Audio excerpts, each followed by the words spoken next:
1857 সালের নভেম্বর ঢাকার লালবাগ কেল্লায় বাঙালি সিপাহীরা ব্রিটিশদের বিরুদ্ধে উঠে দাঁড়ায়, কিন্তু তারা হেরে যায়।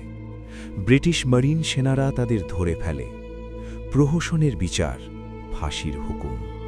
এই খোলা ময়দানে, তখন নাম ছিল আন্টাঘর ময়দান, 11 জনের বেশি সিপাহীকে গাছের ডালে ঝুলিয়ে দেয়া হয়। লাশগুলো দিনের পর দিন, সপ্তাহের পর সপ্তাহ ঝুলে থাকে, পচে গলে যায়। দুর্গন্ধে পুরো এলাকা অসহ্য হয়ে ওঠে। এটা ছিল ব্রিটিশদের নৃশংস সতর্কবার্তা। বিদ্রোহ করলে এই দশা হবে। 1858 নাম হয় ভিক্টোরিয়া পার্ক। 1957 শতবর্ষে স্মৃতিসৌধ বানিয়ে নাম দেয়া হয় বাহাদুর শাহ পার্ক। কিন্তু সেই ঝুলন্ত আত্মাগুলো কখনো শান্তি পায়নি। রাত 12টা একের পর একা গেলে প্রথমে হঠাৎ ঠান্ডা হাওয়া বয়। গাছের পাতা নড়ে না, কিন্তু ডাল দুলতে থাকে, যেন কেউ ঝুলছে।